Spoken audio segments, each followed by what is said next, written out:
दरअसल ये बड़ा सीरियस इशू है। देखें, बाकायदा एतराजात किए जा रहे हैं, फिर आप लोगों की तरफ से रिस्पांस आ रहा है। एहसन इकबाल साहब ने रिस्पांस किया इस पे, प्राइम मिनिस्टर साहब का रिस्पांस पब्लिकली आया, फिर इसहाक डार साहब ने आज सेनेट के अंदर खड़े होकर बात की, पार्लियामेंट हाउस के अंदर खड़े होकर बात की। तो उससे आप अंदाजा करें सीरियस आप समझ रहे हैं कि ऐसे ही प्याली का तूफान खत्म हो जाएगा? तूफान खत्म होने वाला नहीं है ये। नहीं, मैंने ये बिल्कुल भी नहीं कहा कि ये कोई नॉन सीरियस इशू है। ये मैंने कहा है आपके प्रोग्राम में, मैंने लफ्ज इस्तेमाल किया कि नॉन सीरियस। प्याली का तूफान क्या होता है? नहीं, प्याली का तूफान ये होता है कि एक मामला जो कि हमारे पीस पार्टी के दरमियान में है, हम उसको हल कर लेंगे। पब्लिकली टीवी टॉक शो में इसको जो ऐसे इकबाल साहब ने जलसे में बात की है कि ये कोई ऐसी इसहाक डार साहब ने पब्लिकली बात की, प्राइम मिनिस्टर साहब ने पब्लिकली की, कैबिनेट में करना चाहिए। जो उन्होंने एतराजात उठाए उनके जवाब में ये कहा गया कि हम इसको एमिकेबली सॉर्ट आउट कर लेंगे, मसले हल कर दें। इससे आगे बात है जो उनके प्रोजेक्ट से दे उनको पैसे आपको देने चाहिए, रोक क्यों बैठे? वो आपके के बगैर दे देंगे। नहीं, रोक के बैठे आज वो कह रहे हैं कि बजट पास नहीं होने देंगे हम आपका। नहीं, आप भी सिफारिशी हैं उनके। मैं तो चाहता हूं, मैं कराची के हर उस शख्स का मैं सिफारिशी हूं जिसके साथ ज्यादती हो रही। बिल्कुल ज्यादती बिल्कुल भी नहीं होगी। और इंशाल्लाह ताला पीपल्स पार्टी की जब तक हमारी गवर्नमेंट है, कोalition गवर्नमेंट है, वो इंतहाई हमारे काबिल एहतराम पॉलिटिकल पार्टनर्स हैं, गवर्नमेंट में हमारे एलाइज हैं, और इंशाल्लाह ताला। अब शजील मेमन साहब की बातों का जवाब देना आप। उन्होंने कहा कि प्राइम मिनिस्टर ने कहा, शजील साहब ने उन्होंने मेरी बात की तायद की है। उन्होंने कहा दो बातें उन्होंने की हैं, दोनों में उन्होंने मेरी बातों की तायद की है। कहा मेमन साहब ने कहा है कि पहली बात तो ये कि गिले अपने से किए जाते हैं, और दूसरी बात ये है कि डॉक्टर साहब की ये बात भी ठीक है, ये कैबिनेट से बाहर बातें आनी नहीं चाहिए थी, अपनों को और वहीं पे इसका हल निकल आना चाहिए था। अगर बाहर आ गई है तो फिर मैं समझता हूं कि उसको दोबारा कूजे में बंद कर लेंगे। अब देखिए, ये सारा इशू हुआ था बाग की सीट से। बाग के जो ज़िमनी इलेक्शन हुए, वहां पे आपकी पार्टी ने एतराज किया कि पाकिस्तान पीपल्स पार्टी ने धांधली की है, वहां से मामला स्टार्ट हुआ है। देखिए, अगला इलेक्शन भी जो इस वक्त हुकूमत में शामिल जमाते हैं, ऐन मुमकिन है कि ये एक इलेक्टोरल अलायंस बने, ऐन मुमकिन है कि ये इलेक्टोरल अलायंस ना बने। और अगर इलेक्टोरल अलायंस ना बना पीडीएम, तो फिर जितनी ये सारी जमातें इस वक्त हुकूमत का हिस्सा हैं, ये अपने अपने अलग मंशूर पे, अपने अपने अलग निशान के ऊपर इलेक्शन लड़ेंगी और एक दूसरे के मुकाबले में लड़ेंगी। और कुछ बयानात जो मैं समझता हूँ इजाफी हैं, वो इसलिए हैं कि पाकिस्तान पीपल्स पार्टी ने, जैसे ये पंजाब की बात की गई कि यहाँ पे अकरबा परवरी हो रही है और कुछ इस तरह के लफ्ज इस्तेमाल किए गए। मेरे एक और भाई नदीम अफजल चंद साहब ने ये बयानात जो है ना, ये सिर्फ इसलिए हैं कि पीपल्स पार्टी ने वक्त से पहले इलेक्शन कैंपेन शुरू कर दी है। वो इलेक्शन कैंपेन के बयान अब नहीं करेंगे तो कब करेंगे? नहीं, अभी इलेक्शन कहाँ अनाउंस हुए हैं सर? अगस्त के अंदर गवर्नमेंट, लेकिन उनका राइट है, वो एक साल पहले अनाउंस शुरू कर दें इलेक्शन कैंपेन। मैं उन्हें रोक नहीं रहा, ना मैं कह रहा हूँ क्यों की है, मैं सिर्फ बता रहा हूं कि इलेक्शन कैंपेन के बयान आते हैं। फिर शुएब साहब की बात ठीक हुई ना कि जाली लड़ाई है, इश्यूज पे लड़ाई नहीं है। जाली लड़ाई क्यों है? इलेक्शन कैंपेन है, इलेक्शन कैंपेन जाली होती है तो इलेक्शन कैंपेन हुई ना। फिर इशू जो रियल इशू है वो आपका मसला नहीं है। जब इलेक्शन कैंपेन होती है ना, तो उसमें फिर आप थोड़ी देर के लिए इस बात को भी जरा साइड पे कर देते हैं कि हमारे ये एलाइज भी हैं, और उनका उस लिहाज से एक अलग गवर्नमेंट, आपकी फेडरल गवर्नमेंट एक अलग चीज है, अगला इलेक्शन एक अलग चीज है। अगर पीपल्स पार्टी और हमने इलेक्शन एक दूसरे मुकाबले में लड़ना है, तो कुछ बयान उन्होंने दे दिए, तो क्या अर्ज है? इलेक्शन कैंपेन इलेक्शन कैंपेन चल रही है ये, तो इलेक्शन कैंपेन जो है वो ना करें। अच्छा, इलेक्शन कैंपेन के लिए सारे बयान आ रहे हैं?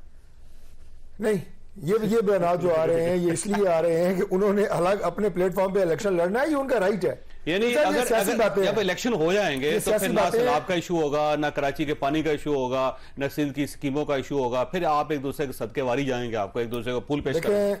ये सियासी बातें आपकी समझ में नहीं आएंगी, कैसे आ सकती? दूसरी बात ये है कि दो अलग अलग मामलात हैं।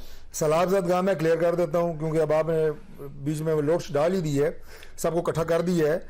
जो सैलाब ज़दगाह के पैसे कमिटेड हैं वो देने के हम पाबंद हैं और देंगे। बजट में नहीं रखे आपने। जो पानी के पैसे कमिटेड हैं उसके लिए हम पाबंद हैं, हम देंगे। कम कर दिया आपने। जो पंजाब में इल्जामात हम पे लगाए गए हैं जनाब कि ये कोई ट्रांसफर पोस्टिंग अपनी मर्जी के कर रहे हैं, हमें सब नजर आ रहा है। चंद साहब ने कहा वरना गल बच जाएगी, वो इलेक्शन बयान है। समझ आ रही है, हो रही है पंजाब के अलग अलग कर देता है, वो इलेक्शन बयान है। जो उन्होंने कहा ना वो मुख्तारिया ठीक हो गया, वो सारा सियासी बयान है। शेर साहब ये फरमाइएगा सर, ये चलें इस इशू से हट के बात करते हैं। सुप्रीम कोर्ट ऑफ पाकिस्तान के अंदर आज बेंच बैठा था, उसने supreme court review of judgments and order जो है उसको उसका फैसला होल्ड कर लिया।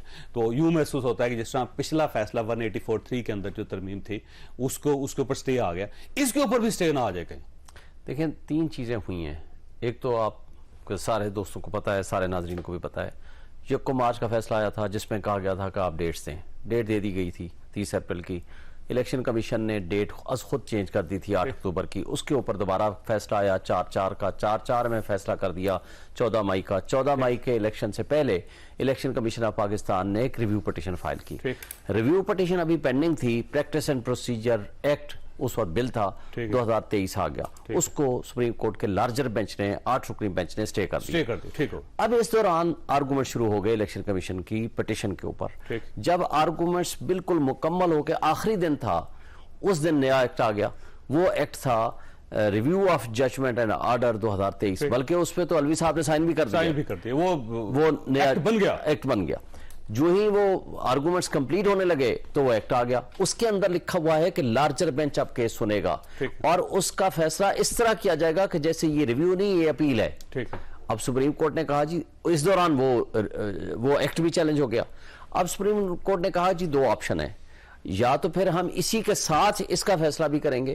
اگر ہم یہ فیصلہ کرتے ہیں کہ یہ ایکٹ قانون کے مطابق ہے, آئین کے مطابق ہے اور درست ہے, پھر تو اس کا امپیکٹ آئے گا کہ ہمیں لارجر بینچ میں ریفر کرنا پڑے گا اس الیکشن کمیشن کی ریویو پٹیشن کو.